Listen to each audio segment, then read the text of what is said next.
خبری فوری در نزدیکترین مدت نام پرزیدنت نوی تاجیکستان اعلان خواهد شد و این نام رستم امامعلی است.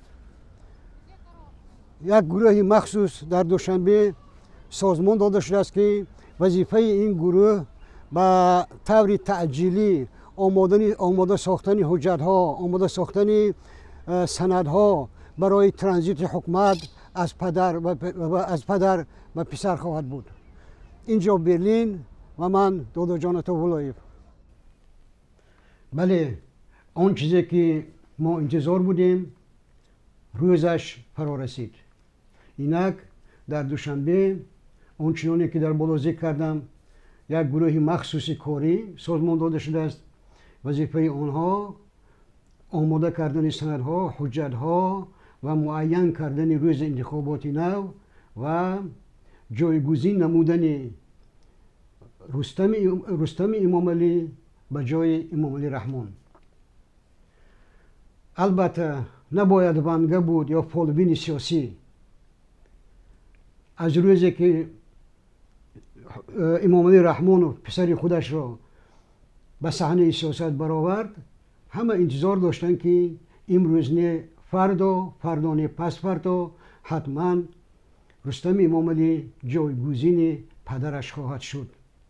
سوال اینجاست چرا امروز؟ چرا در این ایام؟ به نظر من اینجا چند مسئله هست که برای اعلان ترانزیت یعنی انتقال قدرت از نظر مقامداران دوشنبه وقت خوب است.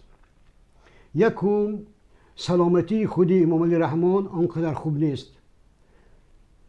دوم مسئله که باید ذکر کنیم امروز دنیا گرفتار مشکل اوکراین است و اصلا کشورهای کوچک مثل تاجیکستان برای جامعه جهانی اهمیت بدبختانه ندارند. سیوم در این مدت امامعلی رحمان توانست که پسر خودش را با بازیگران اساسی منطقه چین، روسیه، ایران، ازبکستان، بلاروس و کشورهای دیگر معرفی کنند. ما در طول سال گذشته دیدیم که با رهبران اکثر این کشورها یا با سفیران این کشورها یا با شخصان متصدی این کشورها رستم امامعلی دید و وادیدهای بسیاری داشت. اکنون سوال دیگری پیدا می شود که مردم چی کار خواهند کرد؟ البته در طول این سالها مردم دیگر عادت کردند.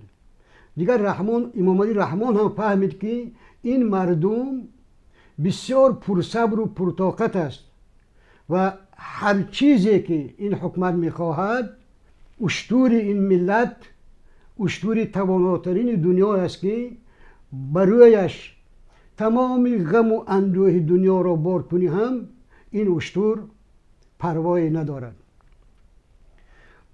در کشورهای متمدن در این مسئله ها حتما نظر مخالفین، نظر اپوزیسیون هم به اینابت گرفته می شود.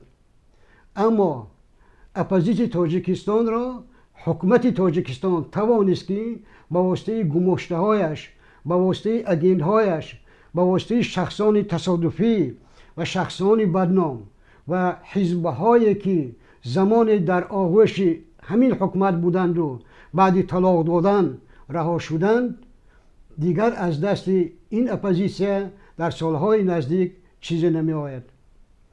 بدبختانه حقیقت همین است و من باور دارم که دیگر کسی نه به گردی همایی می آید، نه اعتراض می کند و نه به یگان عملی دیگری دست می زند. چرا؟ برای اینکه وقتی که یک جوان، یک کودک که از دهانش بوی شیر نرفته بود گنرال مایور شد، گرچنده که یگان روز در ارتش خدمت نکرده است. یک جوانی که دانش قضایی ندارد شهردار دوشنبه شد. یک جوانی که معلومات ندارد، من اینو خوب میدانم، شخص دویمی جمهوری، رهبری پلات بالایی پارلمان شد.